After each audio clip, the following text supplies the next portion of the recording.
Presidente Bolsonaro nega retorno da CPMF e quer revisar a alíquota do imposto de renda. Na Lava Jato, 14 pessoas viram réus em caso no metrô de São Paulo. INSS publica ações para agilizar concessão de benefícios. Incêndio entre Dourados e Ponta Porã deixa rastros de destruição às margens da BR-463. Estados Unidos dão sinal verde para Eduardo Bolsonaro assumir a embaixada. Justiça determina a prisão preventiva do ex-presidente do Equador, Rafael Correa. Indústria chinesa terá fábrica em São Paulo com investimento de 800 milhões de dólares. Açougue vegano aposta em carnes feitas com grãos e vegetais. Agora no Jornal das 22.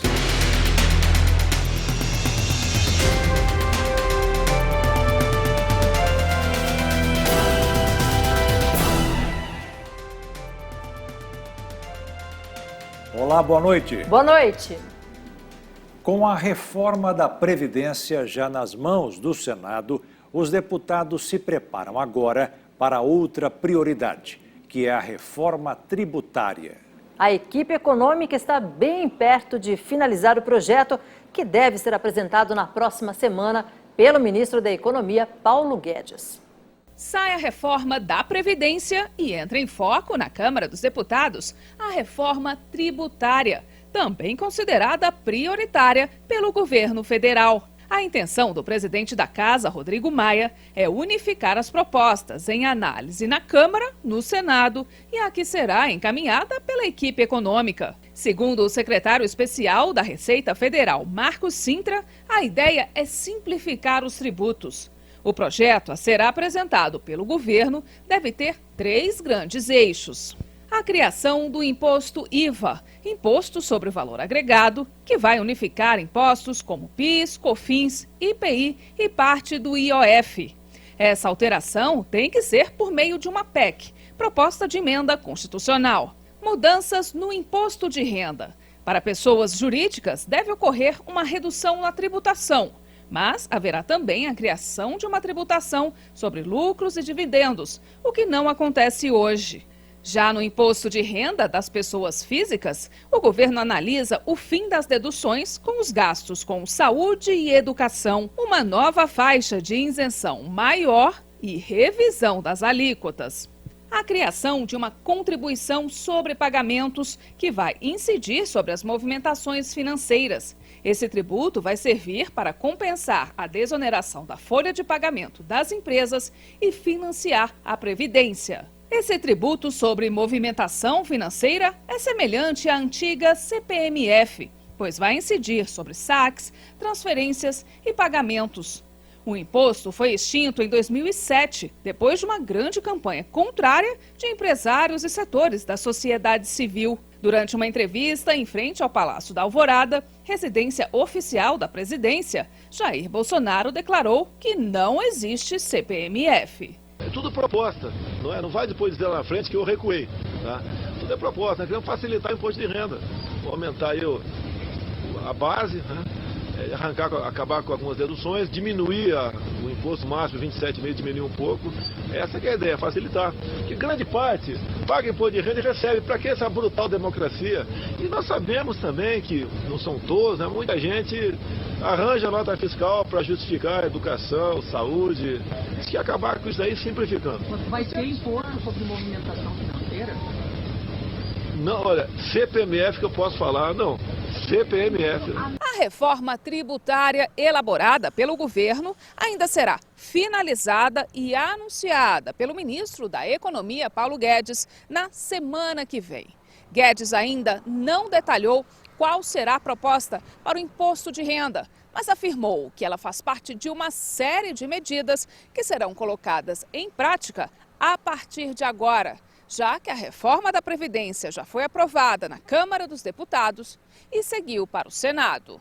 Em maio, Bolsonaro já havia mencionado a possibilidade de propor a correção do imposto de renda pela inflação. Na campanha eleitoral, o presidente chegou a falar em aumentar a faixa de isenção para 5 salários mínimos, cerca de R$5 mil. A tabela do IR não é reajustada desde 2015. Também está em análise diminuir a alíquota de 27,5% para renda acima de R$ 4.600 e, ao mesmo tempo, reduzir a possibilidade de deduções, que custam 20 bilhões por ano, segundo dados da Receita Federal. Vão me chamar de otimista, mas eu acho que eu estou sendo realista. O pacto federativo, entre o pacto e o tributário, o federativo tem que entrar agora pela Casa da República, que é o Senado. E a tributária já está na Câmara, em algumas versões. Não vai haver choque nenhum. O presidente Jair Bolsonaro anunciou que pretende vincular o COAF, Conselho de Controle de Atividades Financeiras, ao Banco Central. Hoje o COAF atua no combate à lavagem de dinheiro e faz parte do Ministério da Economia. A ideia do presidente é tirar o Conselho da mira de qualquer suspeita de favorecimento político.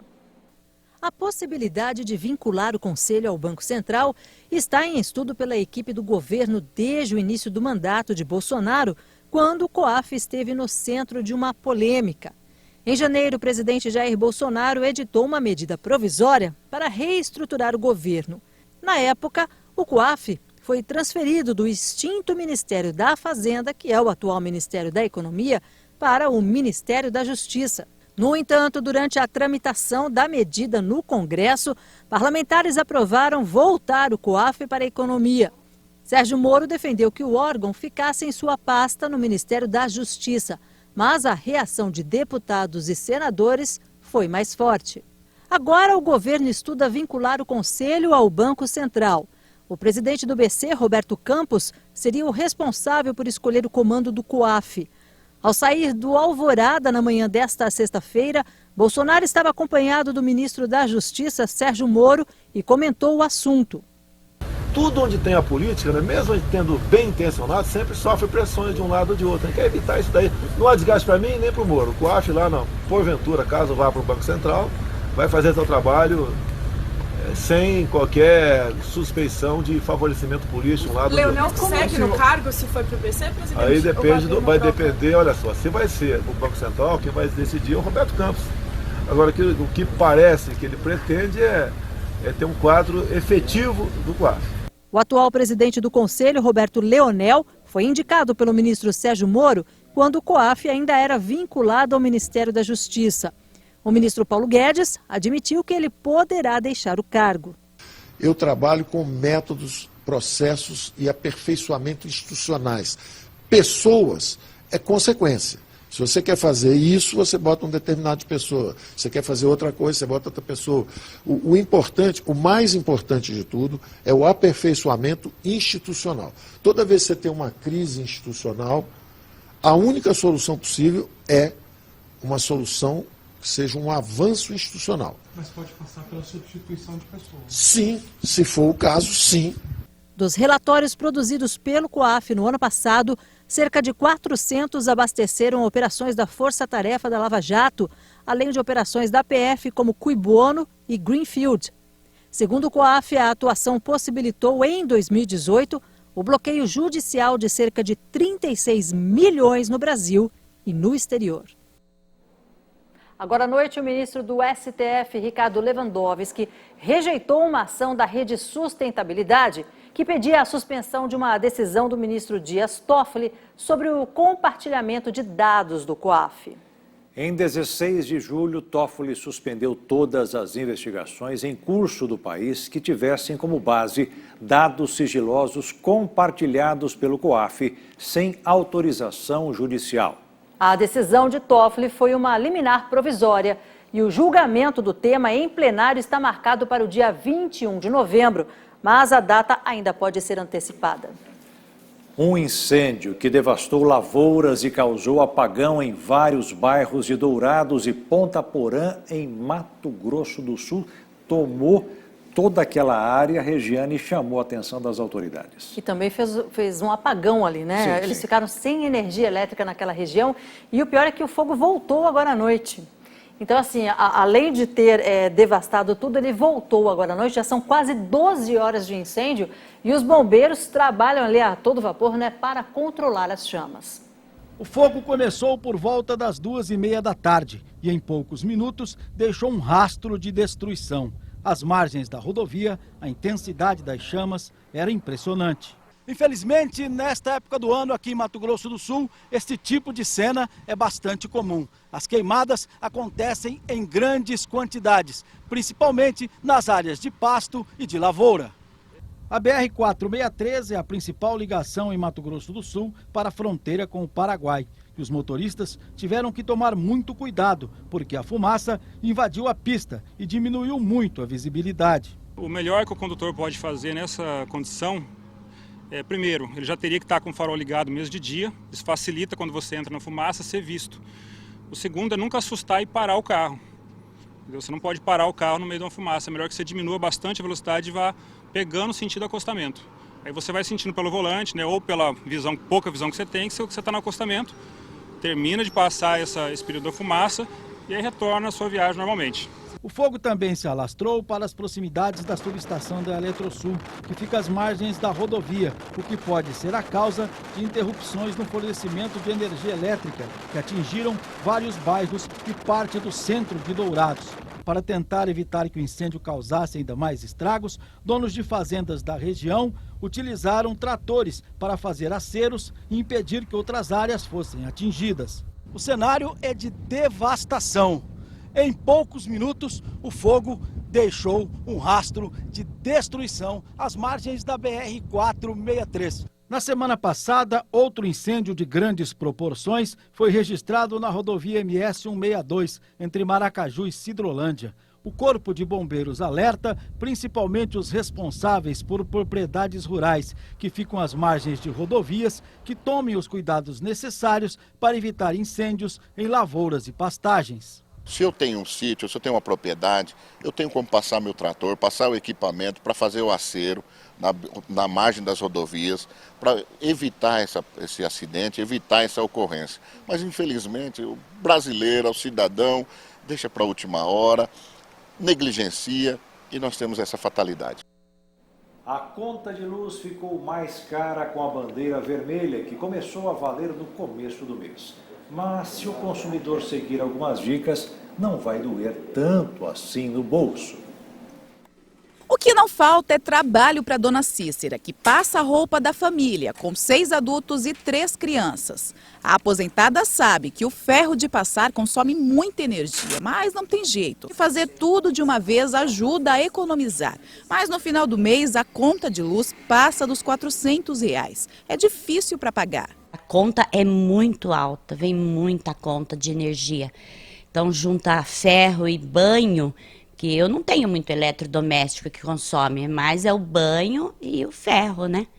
Então, a gente procura fazer maior economia, porque não dá. Muito cara a conta. E agora, com a bandeira vermelha, a conta de energia subiu mais um pouco. Agosto é um mês típico da seca e por causa da estiagem, do baixo volume da água de rios e represas, o custo da produção de energia elétrica no Brasil aumenta e a consequência no nosso bolso.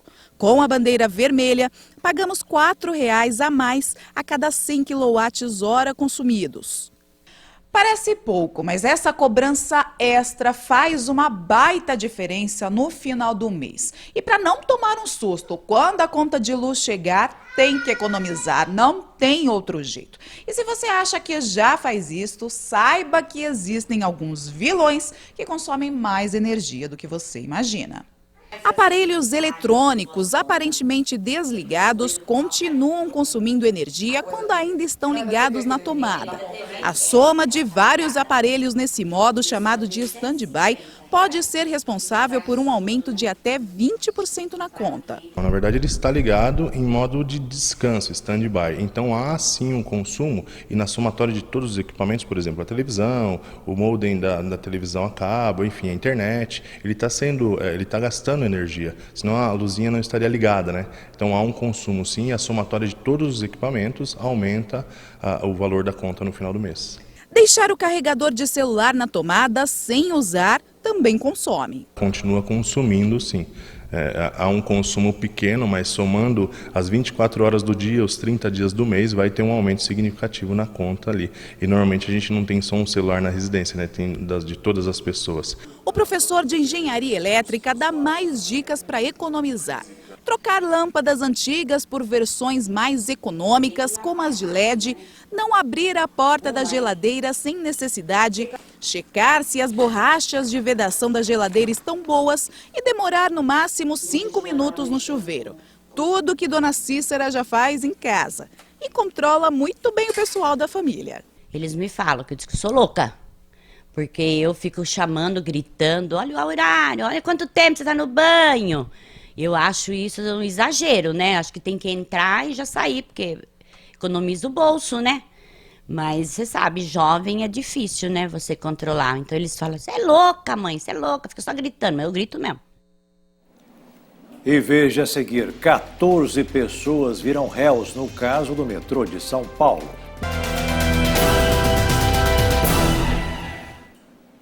A Justiça Federal instaurou hoje uma ação penal contra o ex-diretor de contratos do metrô de São Paulo, Sérgio Correia Brasil, por supostos crimes de corrupção cometidos entre 2004 e 2014. O Ministério Público Federal paulista afirma que houve irregularidades nas licitações para ampliação da linha do metrô da capital. Além do secretário, mais 13 executivos de construtoras também foram presos. O Ministério Público Federal de São Paulo acusa Sérgio Brasil de participar de pelo menos 23 episódios de corrupção passiva, quando exerceu o cargo de diretor do metrô da capital paulista e de coordenador de parcerias público-privadas. Em sua delação premiada, Brasil admitiu ter recebido pagamentos das construtoras Odebrecht, Andrade Gutierrez, Queiroz Galvão e OAS. No caso da Linha Verde 2, o ex-diretor garantiu que as mesmas construtoras vencedoras dos contratos em 1990 permanecessem responsáveis pelas obras, por meio de 29 ativos contratuais ao longo dos anos. A partir de 2004, quando as obras de ampliação tiveram início, Sérgio Brasil teria recebido R$2 milhões para manter as mesmas empresas por mais 14 anos nas obras da mesma linha. Já no caso da linha 5 Lilás, Brasil teria direcionado a licitação de ampliação do trecho para as mesmas construtoras. Ainda de acordo com os promotores, quando o Brasil exercia o cargo de assessor de parcerias público-privadas na Secretaria de Planejamento do Estado de São Paulo, teria recebido R$700 mil para favorecer e manipular editais para que a Odebrecht iniciasse em 2014 uma obra em parceria com a construtora Queiroz Galvão. Em nota, a construtora Andrade Gutierrez afirmou que apoia toda a iniciativa de combate à corrupção e que visa esclarecer os fatos ocorridos no passado. Os demais citados na reportagem não se manifestaram até o momento. O governo dos Estados Unidos deu sinal verde para a indicação do deputado federal do PSL, Eduardo Bolsonaro, filho do presidente Jair Bolsonaro, para assumir a embaixada do Brasil em Washington. O nome dele ainda precisa ser aprovado pelo Senado. Eduardo Bolsonaro recebeu o agrimã, que na linguagem diplomática significa o aval de autorização para que ele possa assumir a embaixada. A resposta do governo americano chegou nesta quinta-feira ao Itamaraty e foi divulgada nesta sexta. Bolsonaro acredita que com o filho em Washington, a relação entre os dois países será mais próxima. Jair Bolsonaro indicou que só deve apresentar o nome do filho na próxima semana. E depois disso, mas para todo o trâmite se concretizar, a indicação de Eduardo Bolsonaro deve ser aprovada pelo Senado por uma sabatina feita pela Comissão de Relações Exteriores. Depois disso, o nome dele ainda precisa ser aprovado em uma votação secreta no plenário da Casa. Nesta sexta, Eduardo Bolsonaro se encontrou com o ministro das Relações Exteriores, Ernesto Araújo, no Itamaraty. Eduardo Bolsonaro divulgou uma nota no início da tarde dizendo que recebeu com alegria a notícia do aval do governo norte-americano que confirmou a capacidade dele em construir uma nova relação bilateral. Eduardo Bolsonaro disse ainda que, se o nome dele for aprovado, haverá um trabalho árduo a ser realizado. A Justiça do Equador determinou a prisão preventiva do ex-presidente Rafael Correa pelo suposto envolvimento no recebimento de propina em licitações do governo. A Justiça investiga um escândalo batizado como Propinas 2012-2016, antes chamado de Arroz Verde, que também teria o envolvimento de outras 4 importantes figuras do governo de Correa, que comandou o país entre 2007 e 2017. Um deles é o ex-vice-presidente Jorge Glass, que já está preso após ser condenado em um caso ligado à construtora brasileira Odebrecht. Os promotores dizem ter provas de que Correa cometeu os crimes de recebimento de propina, formação de quadrilha e tráfico de influência para financiar irregularmente a Aliança País, movimento político liderado pelo ex-presidente. Ele responde a vários processos desde que deixou o poder no Equador e foi morar na Bélgica, mas não foi condenado em nenhum deles. Rafael Correa se nega a voltar ao país porque se considera vítima de uma perseguição política orquestrada por seu sucessor no cargo, Lenín Moreno.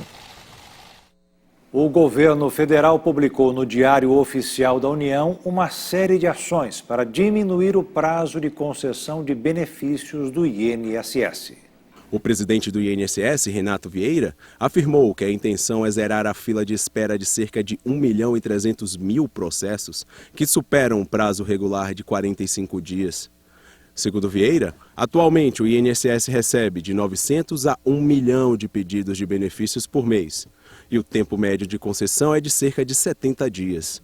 O objetivo é que o prazo regular de 45 dias passe a ser respeitado e que sejam colocados em dia os processos atrasados até o fim de 2019.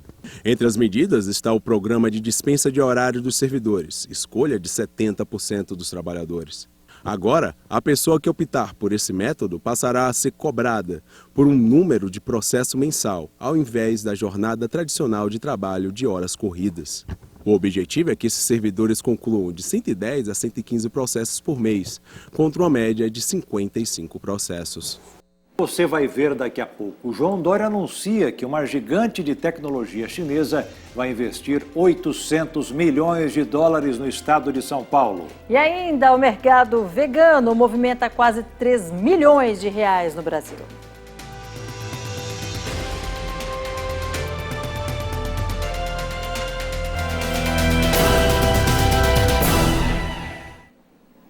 O governador de São Paulo, João Dória, inaugurou um escritório comercial de São Paulo em Xangai. O espaço foi criado para fortalecer e ampliar as relações econômicas com a China.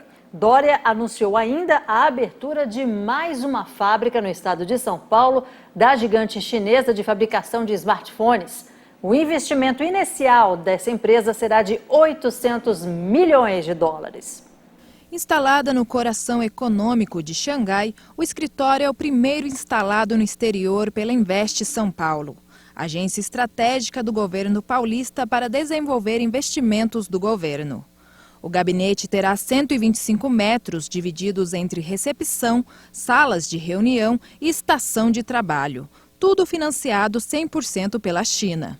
Este é o escritório da Invest São Paulo aqui em Shanghai, na China. Vocês vão ver mais detalhes do escritório, do encontro que fizemos com empresários brasileiros e chineses no lançamento deste escritório que começa oficialmente a operar no próximo dia 12 de agosto. Durante a visita em Xangai, o governador de São Paulo, João Dória, anunciou a abertura de mais uma fábrica da gigante chinesa de fabricação de smartphones, Huawei. A empresa chinesa vai investir inicialmente 800 milhões de dólares no estado de São Paulo. Nós fizemos uma boa reunião e produtiva com o Sarkis e outros vice-presidentes do banco. Vocês estão vendo aí imagens agora, ao lado do Henrique Meirelles e também de outros secretários do governo do estado de São Paulo, o Júlio Sesson e o Alexandre Baldi. E estabelecemos uma agenda para os próximos meses, onde também teremos em novembro a reunião do Banco dos BRICS, juntamente com os chefes de Estado que estarão no Brasil no próximo mês de novembro. O governador afirmou que em março de 2020 fará uma nova representação para a abertura de um novo escritório em Dubai, nos Emirados Árabes. No mercado financeiro, o dólar fechou em alta nesta sexta-feira. A moeda norte-americana subiu 0,39% e encerrou o dia cotada a R$ 3,942 na venda. O mercado vegano já movimenta quase 3 milhões de reais no Brasil. Em todo o mundo, esse número sobe para 13 bilhões de dólares. E de olho nesse mercado, investidores apostam em comércios específicos para este público. Algumas cidades já têm até lojas e açougues veganos que oferecem várias opções de proteínas. Pessoas que trocam a carne de boi por carne de soja ou couro por algodão. Esses são os veganos, grupo que não consome absolutamente nada que seja de origem animal. Ele não só vai ser um vegetariano restrito, não vai comer nada de origem animal, como também ele vai ter um pensamento em que ele tem uma cultura mais direcionada a poupar o meio ambiente, então ele pensa em toda essa parte de produção relacionada ao alimento. No Brasil, são 30 milhões de pessoas que não consomem nenhum produto de origem animal. E isso muitas vezes causa dificuldades, principalmente na alimentação. Afinal, a maioria dos brasileiros é carnívora. Pensando nisso, a chefe Marcela, que é vegana, decidiu apostar em um açougue diferente. Tem picanha, costelinha, espetinho para churrasco, hambúrguer. Tudo isso são carnes, só que feitas com grãos e vegetais. Não tem mais aquela de, o que eu vou levar para ele comer? Não, peraí. Você vai para o churrasco, tem carne no açougue? Então tem carne vegetal no nosso açougue vegano também. E a Marcela preparou aqui pra gente duas opções do que é servido aqui no açougue. Tem aqui, olha, a picanha vegana. Tem até essa parte aqui que imita a gordurinha da carne, mas essa daqui é feita com um queijo à base de batata. E essa outra opção lembra muito a casa da vovó, aquela carne louca que a gente come com pãozinho francês. Mas essa carne é feita de uma fruta que muita gente torce o nariz quando vai comer, que é a jaca. E a gente vai provar agora para ver se isso aqui tudo é bom mesmo.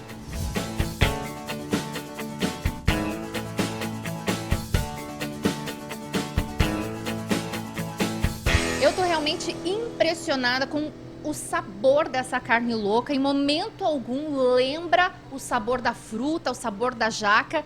E essa picanha aqui, para quem come carne, pode comer à vontade, porque ela também é muito saborosa, ó, tá aprovado. Muita gente ainda tem dúvidas se o veganismo faz bem para a saúde. Especialistas afirmam que sim, porque é uma alimentação poderosa em nutrientes e que pode ajudar, inclusive, na perda de peso. Quando você entra para esse lado de comer mais vegetais, de ter essa cultura do vegano, você acaba tendo uma ingestão menor em relação a calorias. Isso pode levar a um emagrecimento, sim, é lógico que dentro das possibilidades. E para quem pensa em aderir ao veganismo, vai aí uma dica bem importante. Nada de mudanças radicais. Os médicos recomendam fazer a troca da carne animal por outros alimentos aos poucos, para que seu corpo e a sua mente se adaptem a esse novo estilo de vida. Nunca fazer de um jeito que seja abrupto. Sempre você fazendo de coisas gradativas, uma refeição ou outra, até que o momento que você se sentir bem, a seguir ela completamente. E veja a seguir a última reportagem da série sobre turismo de eventos e negócios em Dourados. E ainda, pai recebe dos filhos um presente inesperado, mas que ele já desejava há muito tempo.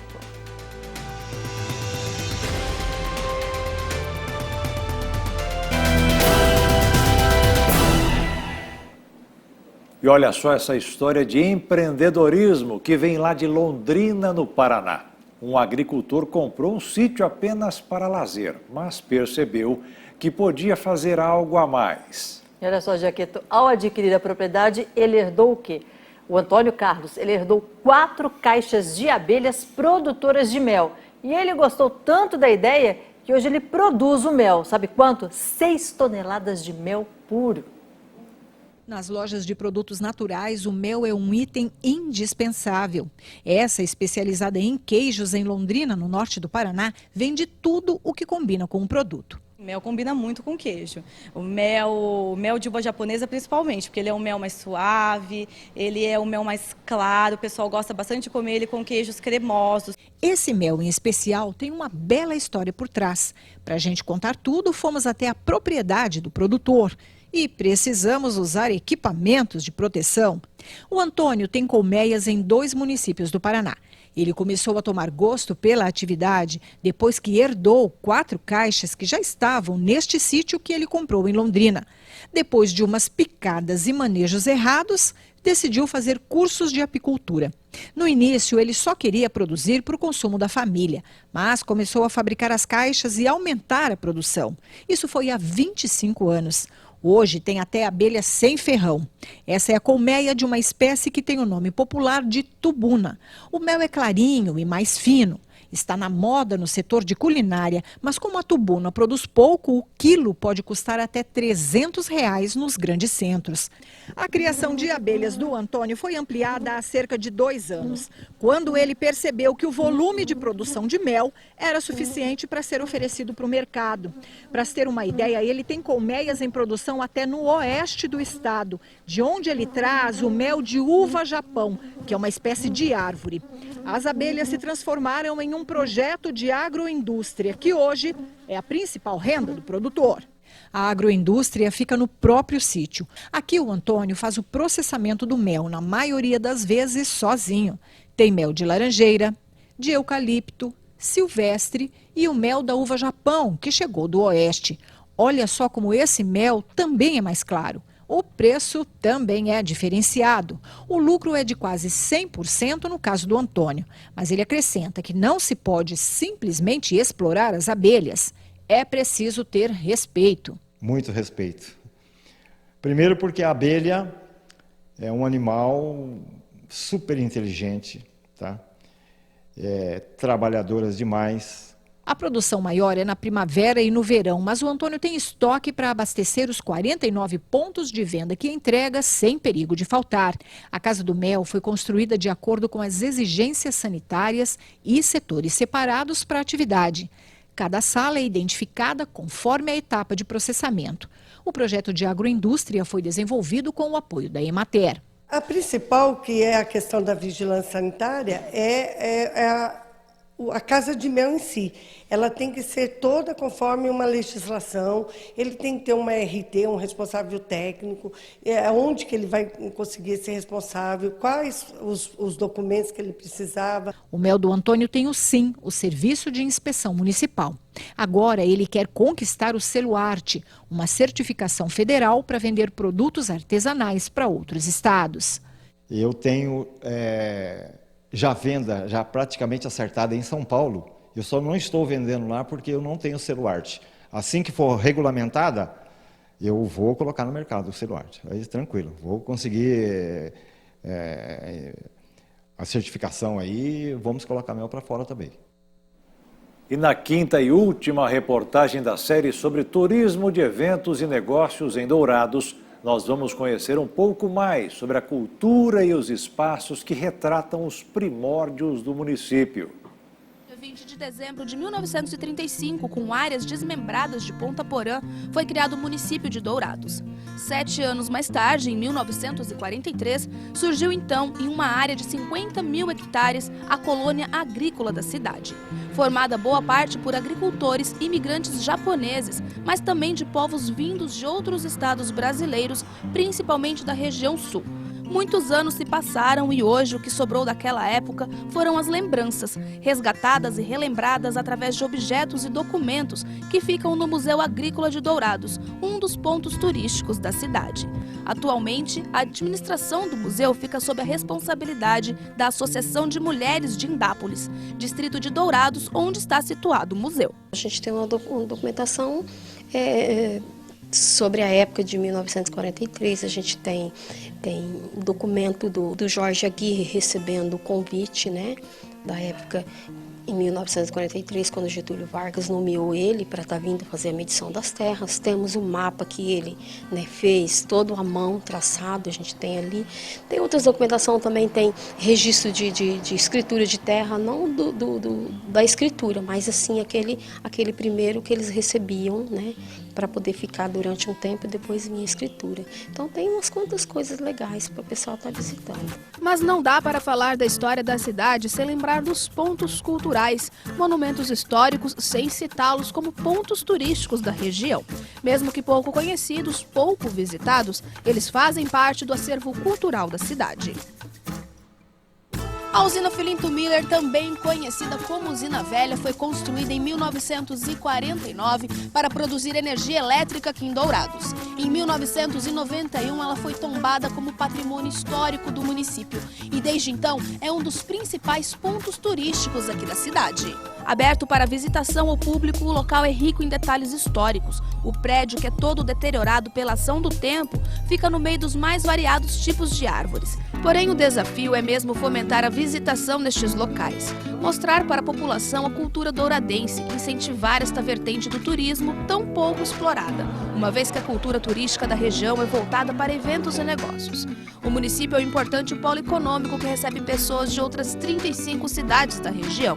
Segundo a secretária municipal de Desenvolvimento Econômico, Dourados tem capacidade para crescer muito mais nos próximos anos. Dourados é uma cidade que cresce por si só, né? Uma cidade pujante, tem a parte de agronegócios, que fomenta significativamente a nossa economia, a parte de serviços vem em segundo lugar, comércio seguido de indústria também. Então a gente tem aí vários segmentos econômicos que estão sempre em expansão, na contramão, inclusive, da situação nossa nacional.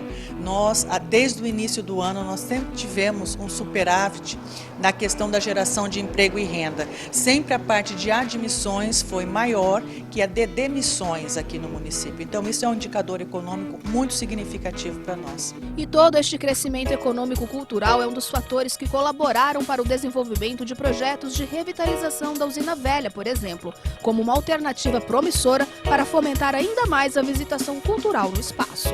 Nós entramos com um projeto de paisagismo e reestruturação da Usina Velha. Inserimos já esse projeto no sistema. Agora nós aguardamos um recurso do governo federal para estar arrumando a torre, que é uma das principais preocupações, e também a parte de paisagismo e cercamento, para dar mais segurança à população e aos visitantes quando vêm aqui visitá-la.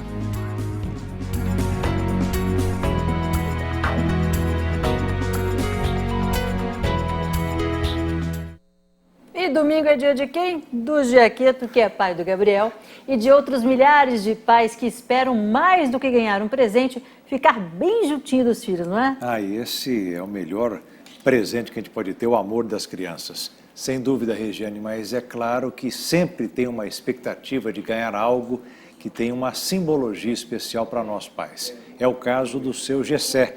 Os filhos dele prepararam uma surpresa que ele nem imaginava.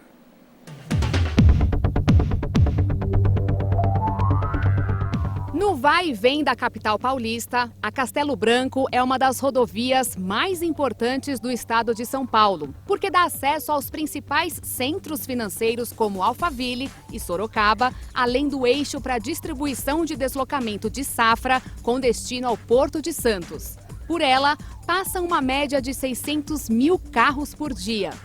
Com o Dia dos Pais chegando, a nossa equipe foi até o pedágio, que funciona no quilômetro 18, para fazer uma surpresa a um dos funcionários, o seu Gessé, que trabalha na praça de arrecadação do pedágio.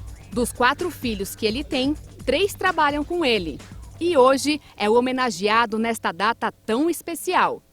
Para que essa homenagem dê certo, a gente vai fazer de conta que veio fazer uma reportagem na rodovia, saber como é o trabalho, o dia a dia dos funcionários. E o seu Gessé, que está trabalhando aqui atrás de mim, vai ser o meu primeiro entrevistado. E aí, depois de um pouquinho de conversa, a gente faz a grande surpresa.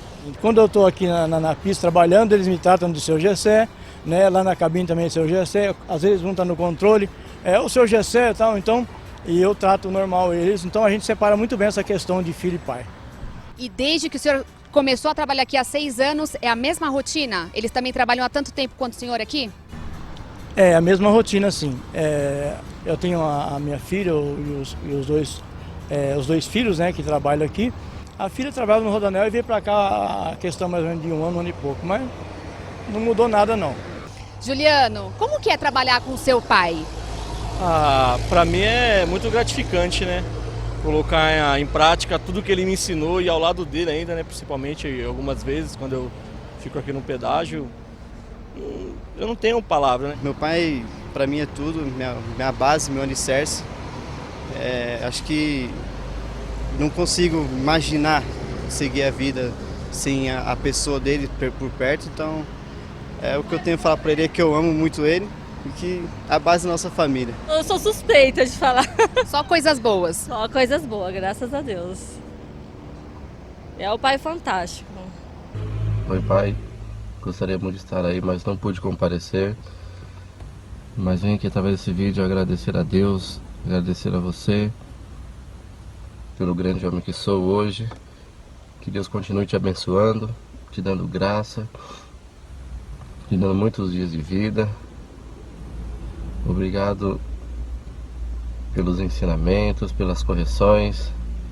Agradeço a Deus, louvo a Deus pela sua vida.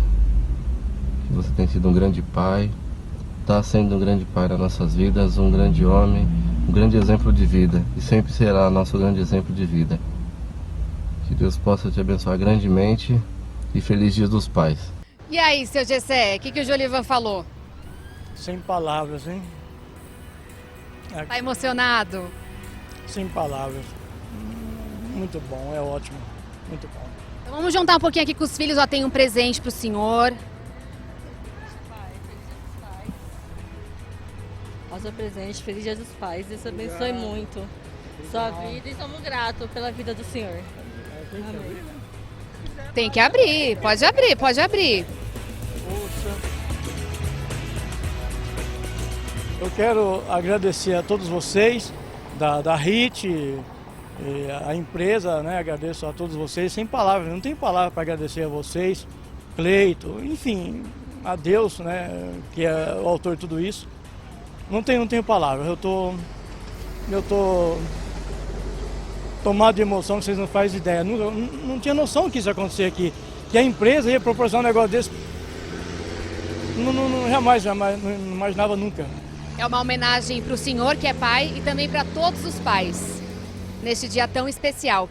Seu Gessé é uma pessoa tão querida por seus colegas de trabalho que foram eles os responsáveis por esta homenagem. Uma Bíblia da Graça Editorial que ele sempre sonhou em ter. Para vocês, para todos os pais, Salmo 91 e o versículo, deixa eu ver aqui.